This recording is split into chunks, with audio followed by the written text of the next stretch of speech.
নমস্কার, বিটিএন নিউজে আপনাদের স্বাগত জানাই। রয়েছি আমি শ্যামলী। প্রথমে দেখে নিচ্ছি আজকের সংবাদ শিরোনাম।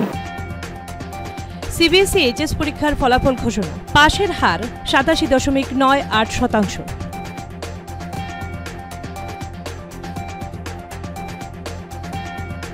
কাছাড় পুলিশের ড্রাগস বিরোধী অভিযান অব্যাহত। লক্ষ্মীপুর থেকে 164 গ্রাম হিরোইন জব্দ, স্কুটার সহ 2 পাচারকারী আটক। স্বামীর বাড়িতে তাণ্ডব চালিয়ে স্ত্রীকে নিয়ে গেলেন বাবার বাড়ির লোকেরা, পুলিশে মামলা।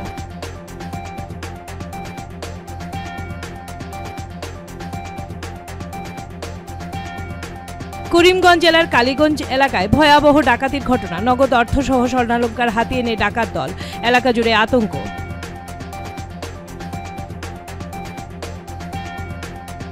হাইলাকান্দি জেলার মুল্লিওয়ালা এলপি স্কুলে বেহাল দশা, লাটের শিক্ষা ব্যবস্থা, চাপা ক্ষোভ অভিভাবক মহলে। সিবিএসই এইচএস পরীক্ষার ফল ঘোষণা হলো আজ। 16,21,224 জন পরীক্ষার্থীদের মধ্যে 14,26,420 জন ছাত্রছাত্রী উত্তীর্ণ। পাশের হার 87.98%।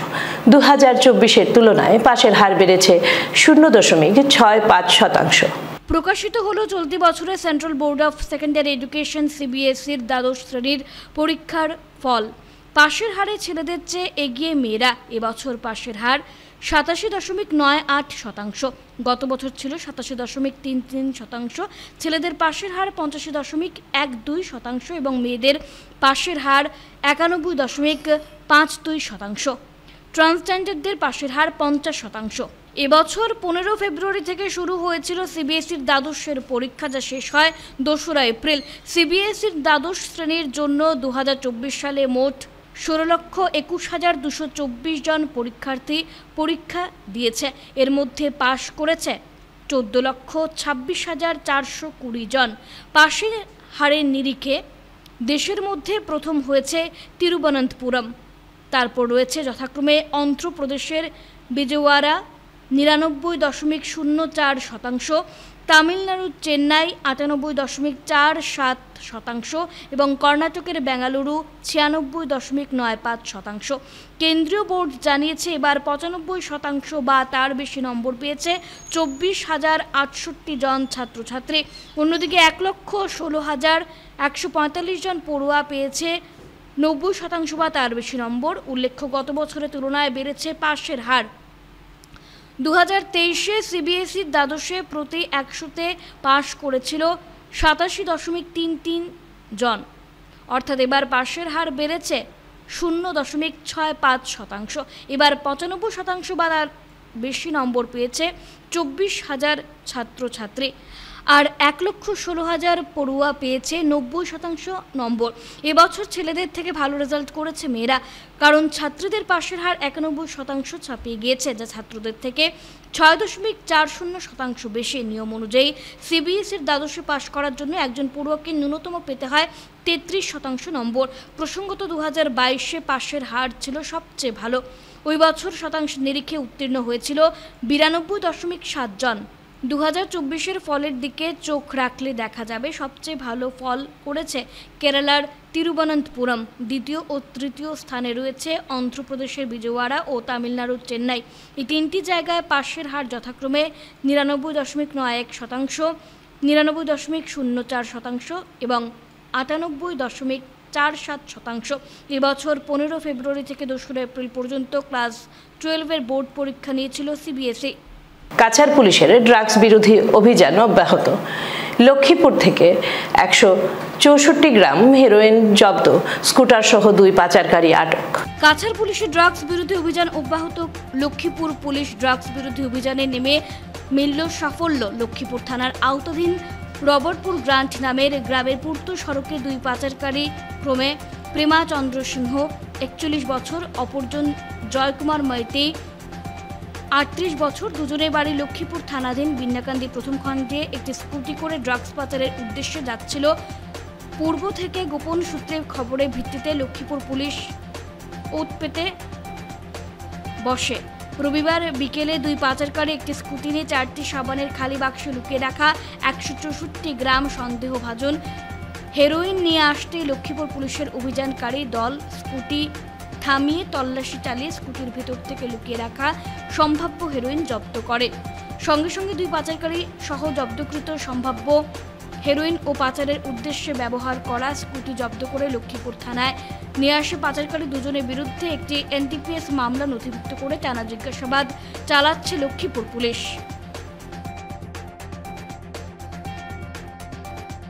তুমুল তাণ্ডব চালিয়ে স্বামীর ঘর থেকে স্ত্রীকে নিয়ে গেলেন বাবার বাড়ির লোকেরা, মামলা 4 জনের বিরুদ্ধে। তুমুল তাণ্ডব চালিয়ে স্বামীর গৃহ থেকে বাপের বাড়ির লোকজন স্ত্রীকে নিয়ে যান। এই বিষয়টি নিয়ে দয়াপুর প্রথম খণ্ড ডুমরঘাটের বাসিন্দা সঞ্জু মিয়া লস্করের স্ত্রী সুলতানা বেগম লস্কর 4 জনকে অভিযুক্ত করে উধারবন থানায় একটি মামলা দায়ের করেন। জানা যায় যে অভিযুক্তরা হলেন উধারবন থানার অন্তর্গত কাশিমপুরের বাসিন্দা শাহাবুদ্দিন মজুমদার, তার স্ত্রী নেনা বেগম লস্কর, বিলাল উদ্দিন মজুমদার, মকব্বির আলী মজুমদারের স্ত্রী শায়না বেগম মজুমদার।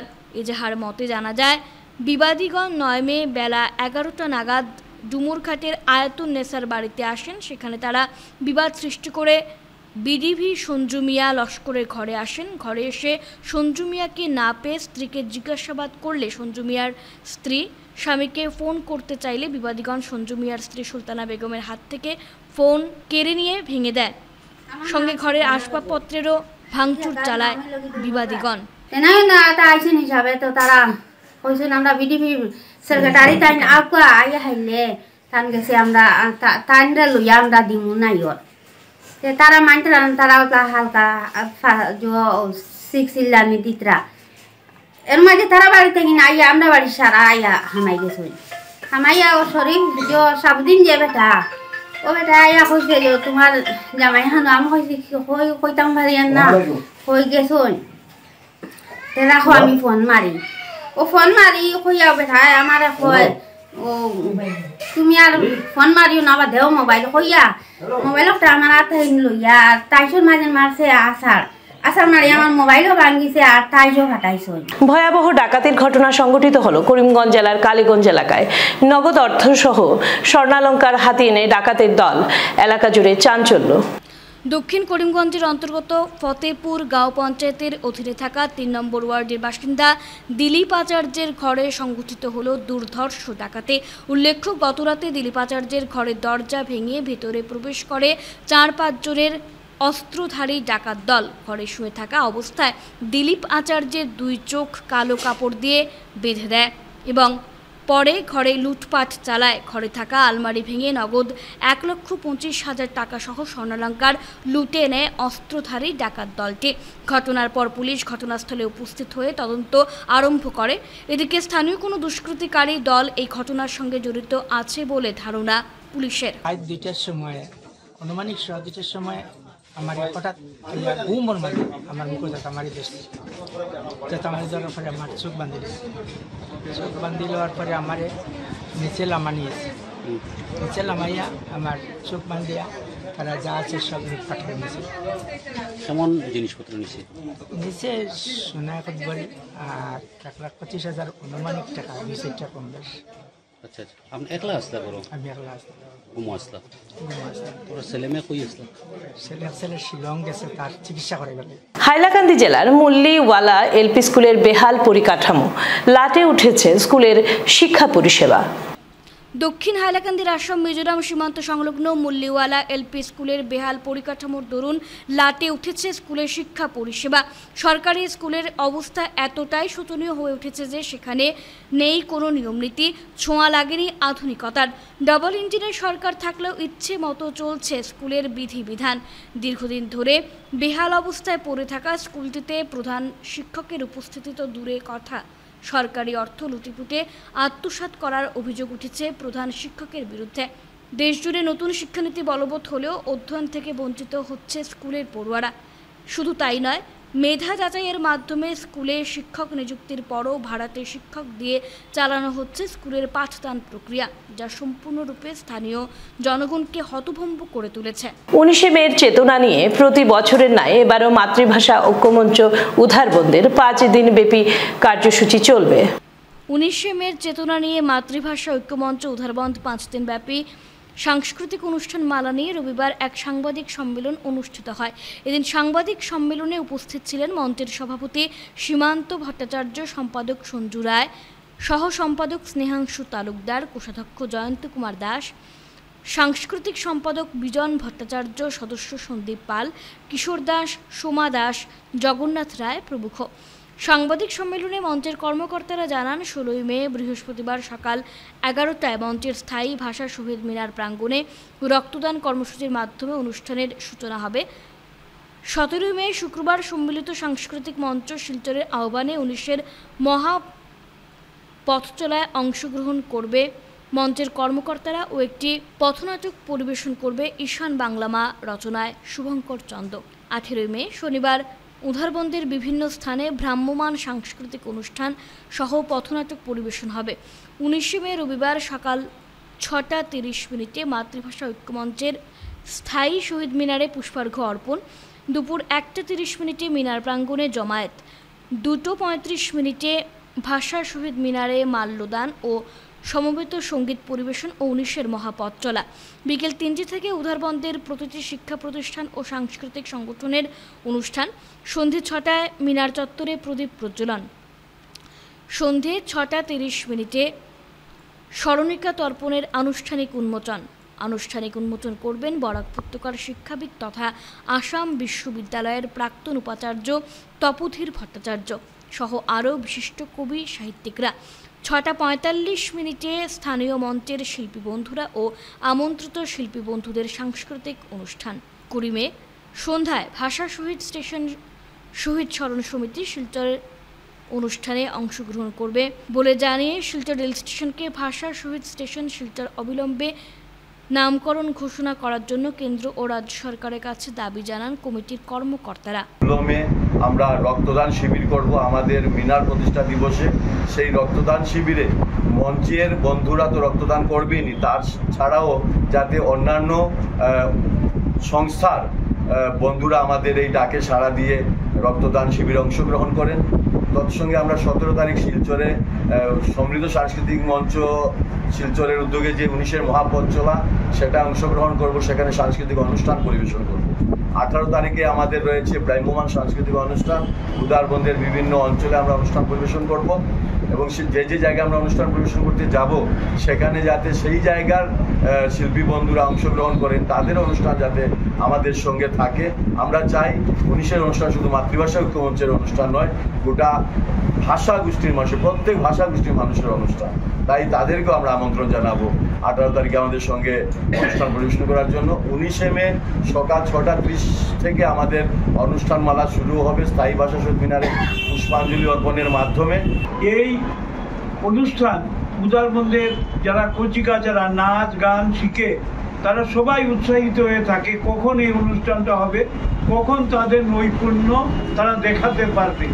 এটাই আমরা আনন্দ যে সমস্ত বাচ্চা কচিকা যারা যে বিশেষ করে এই সাংস্কৃতিক বা অভিভাবকরা যেভাবে তাদের শিশুদের এই শিখান বা শিক্ষানবিশ করান, তারা তাদের বাচ্চাদের কীরকম শিক্ষা হয়েছে এটা শিক্ষানবিশের নৈপুণ্য এই অনুষ্ঠানে তারা দেখাতে পারেন। এবং আমরা প্রতি বছর এই অনুষ্ঠানে শিশুদের প্রাধান্য দেই, এবারও শিশুদের প্রাধান্য দেব। এর উপরন্তু বিভিন্ন যে সাংস্কৃতিক বা মানুষরা আসছেন।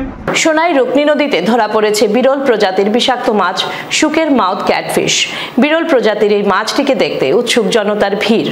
সোনাই রুকনি নদীতে ধরা পড়ল বিরল প্রজাতির বিষাক্ত মাছ শুকের মাউথ ক্যাটফিশ। সোনাই নগদির গ্রাম পার্ট 3 এলাকায় রুকনি নদীতে ধরা পড়ে এই বিরল প্রজাতির মাছটি। বিরল প্রজাতির মাছ ধরা পড়ার খবর চাউর হতেই এলাকায় উৎসুক জনতা ভিড় জমতে শুরু করে। বাংলাদেশের সাকার মাছ নামে পরিচিত এই মাছটি অত্যন্ত বিষাক্ত বলে জানা গিয়েছে। বাংলাদেশের বিভিন্ন নদী খাল বিলে বিগত বন্যার পর থেকে ত্রাস সৃষ্টি করেছে মাছটি। এই বিষাক্ত শুকের মাউথ ক্যাটফিশ নামের মাছটি গিলে ফেলে অন্য সব মাছকে। এই বিষাক্ত মাছটি এবার দেখা গেল সোনাইয়ের রুকনি তথ্য সংগ্রহ করতে গিয়ে বেরিয়ে আসে চাঞ্চল্যকর তথ্য। মাছটি আসলে অ্যামাজন নদীতে বিশেষ করে দেখা যেত। বন্যার ফলে সমুদ্রে বংশ বিস্তার করে এবং বিগত বন্যায় বাংলাদেশের সুরমা, কুশিয়ারা, বুড়িগঙ্গা ইত্যাদি নদীতে প্রবেশ করে এই বিষাক্ত মাছের দল। আর সেখান থেকেই বরাক নদী হয়ে মাছটি বরাকের উপনদী সোনাই হয়ে রুকনি নদীতে দেখা গিয়েছে।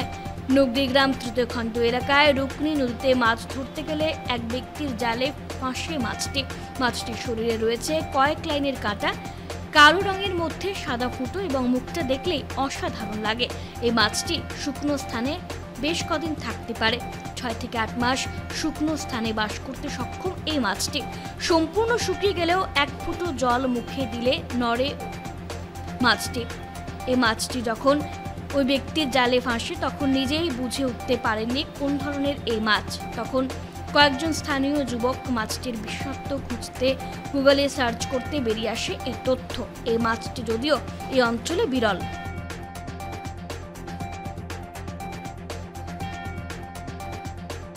বিভিন্ন অনুষ্ঠানের মাধ্যমে শ্রী শ্রী রবি শঙ্করজির 68তম জন্মবার্ষিকী পালিত হলো শিলচরে। শ্রী শ্রী রবি শঙ্করজির 68তম জন্মবার্ষিকী পালিত শিলচরে। প্রতি বছরের ন্যায় এবারও সপ্তাহব্যাপী নানা আয়োজনের মধ্য দিয়ে শিলচরে শ্রী শ্রী রবি শঙ্করজির 68তম জন্মবার্ষিকী পালন করল Silchar art of living foundation.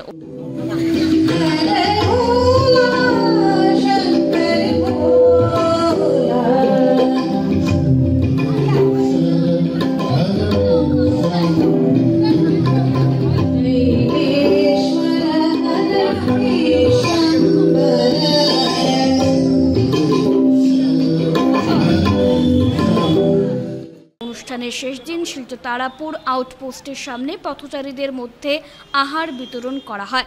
বক্তব্য রাখতে গিয়ে ফাউন্ডেশনের কর্মকর্তারা বলেন, বিশ্ববরেণ্য আধ্যাত্মিক গুরু শ্রী শ্রী রবি শঙ্কর আচার্যের জন্মদিবস উপলক্ষে শিলচর আর্ট অফ লিভিং ফাউন্ডেশনের উদ্যোগে ব্যাপক আয়োজন করা হয়। এই অনুষ্ঠানটি শুরু হয়েছে 7 মে থেকে। অনুষ্ঠান সূচির মধ্যে ছিল বৃক্ষরোপণ, ক্যান্সার হাসপাতাল রোগীদের সেবা, কাপড় বিতরণ। অনুষ্ঠানের শেষ দিন অর্থাৎ আজ রবি শঙ্করজির 68তম জন্মদিবস উপলক্ষে 500-রও অধিক লোকজনের মধ্যে আহার বিতরণ করা হয়েছে। এদিন অন্যান্যদের মধ্যে উপস্থিত ছিলেন পুলক ভট্টাচার্য, শুভেন্দু সেন, সৌমিত্রনাথ, মৃদুল তরাত, মান্নালাল দাস, সুমিতা দাস সহ অন্যান্যরা। 7 তারিখ থেকে কন্টিনিউয়াসলি সেবা হয়েছে বিভিন্ন জায়গায়, বৃক্ষরোপণ, ক্যান্সার হসপিটালের সেবা, কাপড় চোপড় বিতরণ, বিভিন্নভাবে সেবা করে আমরা আজকে ফাইনাল 13 মে গুরুদেবের জন্মদিন, সেই হিসাবে আমরা এখানে অন্নদান সেবা হচ্ছে। যারা আর্ট অফ লিভিংয়ের মেম্বার আছে ওরা আসে শ্রমদান করবে এবং অন্ন পরিবেশন করানো হবে। প্রায় 500-এর অধিক লোককে আমরা অন্নদান করাবো। তার সঙ্গে এখানে সৎসঙ্গ গানের যেটা আমাদের আর্ট অফ লিভিংয়ে হয়। আর্ট অফ লিভিংয়ের 3টে স্তম্ভ হচ্ছে সাধনা, সেবা এবং সৎসঙ্গ। ওনার বাণী, ওনার সুদর্শন ক্রিয়া যেটা সেটা যেন পৃথিবীতে ছড়িয়ে পড়ে এবং দেখা গেছে যে এই সুদর্শন ক্রিয়া করার ফলে সমাজের সব স্তরের মানুষ, সব স্তর বলতে সব স্তর, ইভেন জেলে যারা আছে তাদেরও পিউরিফিকেশন বা তাদের পরিবর্তনের জন্য আমাদের ইসলামে যে গরিব দুঃখীদের সেবা বা পলিটিক্যাল লেভেলেও যাতে একটা দেশ সুস্থভাবে চলতে পারে, পলিটিক্যাল একটা ডাইরেকশন দেওয়া বা সমাজে যাতে শান্তি শৃঙ্খলা এবং সবচেয়ে বড় কথা আনন্দ, পিওর আনন্দ যেটা, সেটা থেকে আমরা সরে এসেছি। তো আত্মার সাথে একটা যোগ করে দিচ্ছেন সেভাবে সমাজের সব স্তরে। এটা করে লোকজন শান্তি, আমাদের এতজন আছে সবাই সুখ, শান্তি, সমৃদ্ধির এক্সপিরিয়েন্স লাভ করেছে। তো এটাই আর কিন্তু আমরা চাই এই বার্থডের মাধ্যমে সমস্ত সমাজের কাছে গুরুজি বার্তাটা ছড়িয়ে পড়ুন। আসাম হায়ার সেকেন্ডারি এডুকেশন কাউন্সিলকে ইমেল যুগে স্মারকলিপি প্রদান কাছাড় জেলা NSUI এর। উচ্চতর মাধ্যমিকের ফলাফল থেকে বঞ্চিত কাছাড়ের শতাধিক ছাত্রছাত্রী বর্তমানে মানসিক যন্ত্রণায় ভুগছে। বিষয়টি নিয়ে কাছাড় জেলা এনএসইউআই এর তরফে সোমবার আসাম হায়ার সেকেন্ডারি এডুকেশন কাউন্সিলের চেয়ারম্যান আর.জি. বড়ুয়াকে একটি স্মারকলিপি প্রদান করা হয়। সংবাদ মাধ্যমের সঙ্গে কথা বলতে গিয়ে সংস্থার কর্মকর্তারা জানান, বিভাগীয় কর্তৃপক্ষের গাফিলতির কারণেই কাছাড় জেলার GC college, Ramanuj Gupta junior college, সরকারি উচ্চতর মাধ্যমিক বালিকা বিদ্যালয় ও হলিক্রস উচ্চতর মাধ্যমিক বিদ্যালয়ের শতাধিক পড়ুয়ারা অনিশ্চয়তায় দিন কাটাচ্ছে। আগামী দুদিনের সময়সীমা বেঁধে দিয়ে বিভাগীয় তরফে উপযুক্ত তদন্ত সাপেক্ষে ছাত্রছাত্রীদের ফলাফল জনসমক্ষে প্রকাশ করে সমস্যা সমাধানের এদিন জোরালো দাবি জানিয়েছেন তারা। অন্যথায় আগামীতে আন্দোলন ভয়াবহ রূপ ধারণ করবে বলেও এদিন কড়া ভাষায় হুঁশিয়ারি দিয়েছেন তারা। এদিন এনএসইউআই এর জেলা সভাপতি জন্মেজয় চৌধুরী, চন্দন মজুমদার, আনিস আহমেদ আনসারি, রতীশ দাস, পরীক্ষিত রায় ও জামিল আহমেদ সহ অন্যান্যরা উপস্থিত ছিলেন। আজকে আমরা কাছাড় জেলা এনএসইউআই এর মাধ্যমে হায়ার সেকেন্ডারি এডুকেশন কাউন্সিলের চেয়ারম্যান আর.জি. বড়ুয়া মহাশয়ের কাছে মেইল যুগে একটি মেমোরেন্ডাম আমরা পাঠিয়েছি যে কিছুদিন আগে হায়ার সেকেন্ডারির যে রেজাল্টটা বেরিয়েছিল, এখানে দেখা গেছে কাছাড় জেলাতে GC college, Ramanuj Gupta junior college, holy cross higher secondary school এবং গভর্নমেন্টস হায়ার সেকেন্ডারি স্কুলে প্রায় অনেকগুলো স্টুডেন্টের রেজাল্টগুলা ফেল হয়ে এসেছে। এটার কারণ শুধু একটাই যে ওরা প্রত্যেকটা সাবজেক্টে 5 নম্বর পেয়েছে এবং একটা সাবজেক্টে ওদেরকে এটার মধ্যে কোনো রেজাল্টই দেখাচ্ছে না, একটা পেপারে কোনো রেজাল্ট দেখাচ্ছে না। এই অবহেলার দরুন এই ছাত্রছাত্রীরা আজকে মেন্টাল ডিপ্রেশনে ভুগছে। আমরা কাছাড় জেলা এনএসইউআই 2 দিনের সময়সীমা বেঁধে দিচ্ছি। 2 দিনের মধ্যে এই রেজাল্টের প্রপার ইনভেস্টিগেশন করে উপযুক্ত যে রেজাল্টটা ছিল তাদের, সেই রেজাল্টটা যাতে ওদের হাতে চলে আসে, জনসমক্ষে চলে আসে। যদি 2 দিনের ভেতর এই প্রবলেমের সুরাহা না হয় তাহলে তার পরিণাম ভয়ঙ্কর হবে। কাছাড় জেলা এনএসইউআই প্রতিবাদে বসতে বাধ্য হবে। সোমবার দ্বিবার্ষিক সভায় তরুণ সংঘের নতুন কমিটি গঠিত। তরুণ সংঘের দ্বিবার্ষিক সভা অনুষ্ঠিত হয় শিলচর হিতেশ বিশ্বাস রোডস্থিত নিজস্ব ক্লাব ভবনে। সংস্থার প্রাক্তন সভাপতি তুষার কান্তি মজুমদারের পৌরোহিত্যে অনুষ্ঠিত সভায় সভার সম্পাদক অজয় রায় সম্পাদকীয় প্রতিবেদন পাঠ করেন। আয় ব্যয়ের দলিল দস্তাবেজ সহ সংস্থার অডিটেড হিসেব পেশ করেন সংস্থার কোষাধ্যক্ষ প্রদীপ সেন। বিস্তৃতভাবে আয় ব্যয়ের হিসেব তুলে ধরার জন্য উপস্থিত সকল সদস্যই সন্তোষ প্রকাশ করেন ও ধ্বনি ভোটে গ্রহণ করেন। এরপর সংস্থার সদস্যরা একে একে সংস্থার বিভিন্ন কাজকর্ম সম্পর্কে গঠনমূলক আলোচনা করেন। পরে পুরনো কমিটি বাতিল করে অর্ধেন্দু শেখর চক্রবর্তীকে সভাপতি ও অজয় কুমার রায়কে পুনরায় সাধারণ সম্পাদক মনোনীত করে 15 জনের একটি পূর্ণাঙ্গ কার্যকরী কমিটি গঠিত হয়। এই সভায় এলাকার 6 জন কৃতী ছাত্রছাত্রীদের মাধ্যমিক পরীক্ষায় উল্লেখযোগ্য ফল করার জন্য উত্তরীয় পড়েও তাদের অভিনন্দিত করা হয় ও একটি করে হাতখড়ি তাদের উপহার স্বরূপ প্রদান করা হয়। তাদের প্রত্যেকের উজ্জ্বল ভবিষ্যৎ কামনা করে ওই সভা। কবিগুরু রবীন্দ্রনাথ ঠাকুরের 163তম জন্ম জয়ন্তী উপলক্ষে সঞ্জীবনী এনজিওর সাংস্কৃতিক অনুষ্ঠান এবং বিভিন্ন বিভাগের প্রতিযোগীদের মধ্যে পুরস্কার বিতরণ। কবিগুরু রবীন্দ্রনাথ ঠাকুরের 163তম জন্মজয়ন্তী উপলক্ষে সোনাই রোডের এক বিবাহ ভবনে সঞ্জীবনী এনজিওর সাংস্কৃতিক অনুষ্ঠান এবং বিভিন্ন বিভাগের প্রতিযোগীদের মধ্যে পুরস্কার বিতরণ অনুষ্ঠান। অবশেষে আমাদের জাতীয় সঙ্গীতের মাধ্যমে অনুষ্ঠানের সমাপ্তি হয়।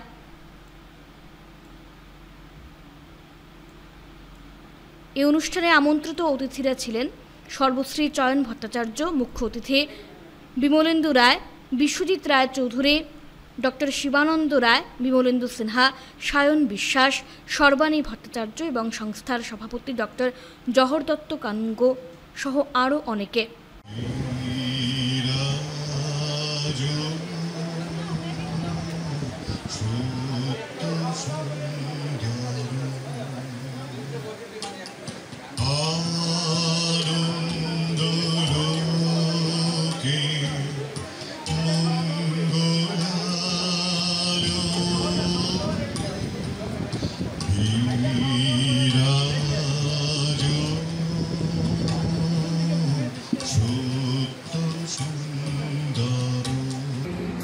বাংলার মাটি বাংলার জল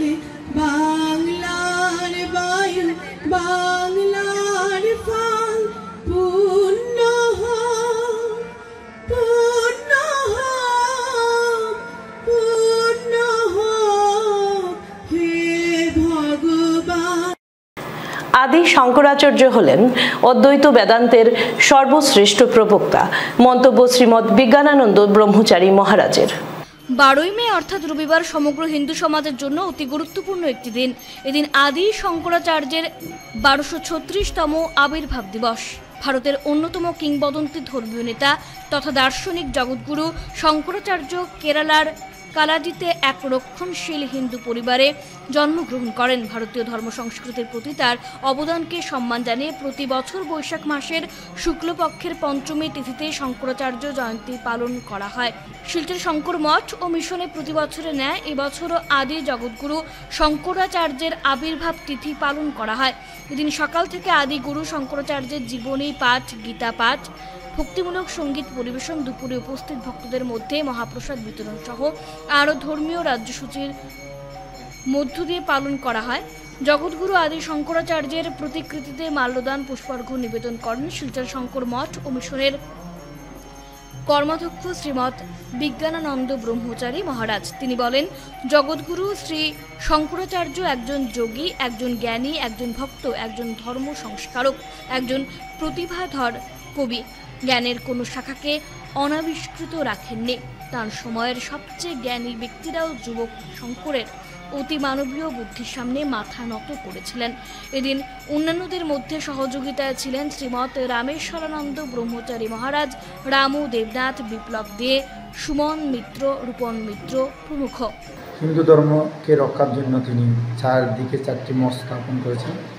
গোবর্ধন মঠ, সিংড়ি মঠ, যোশী মঠ এবং সারদা মঠ, 4টি মঠ স্থাপন করে তিনি দশনামী সম্প্রদায়ের সৃষ্টি করে সমস্ত ভারত এবং সনাতন হিন্দুকে রক্ষা করার জন্য তিনি আপ্রাণ চেষ্টা করেছেন এবং বিভিন্ন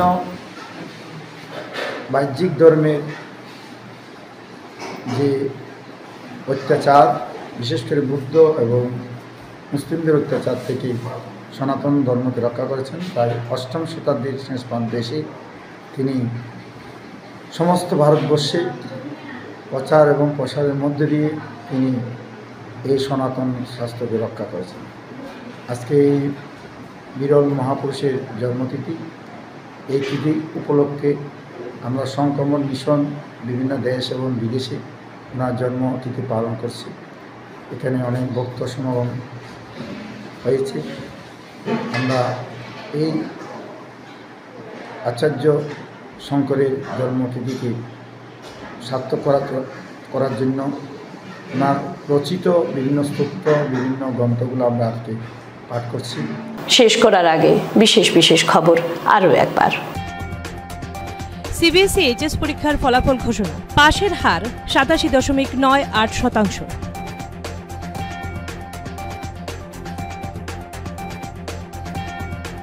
কাছাড় পুলিশের ড্রাগস বিরোধী অভিযান অব্যাহত। লক্ষ্মীপুর থেকে 164 গ্রাম হিরোইন জব্দ, স্কুটার সহ 2 পাচারকারী আটক। স্বামীর বাড়িতে তাণ্ডব চালিয়ে স্ত্রীকে নিয়ে গেলেন বাবার বাড়ির লোকেরা, পুলিশে মামলা।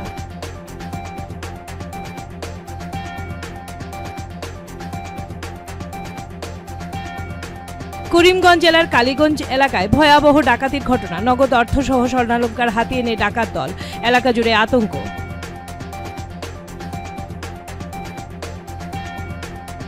হাইলাকান্দি জেলার মুল্লিওয়ালা এলপি স্কুলে বেহাল দশা, লাঠির শিক্ষা ব্যবস্থা, চাপা ক্ষোভ অভিভাবক মহলে। বিটিএন নিউজ আজকের মতো এই পর্যন্তই। নমস্কার।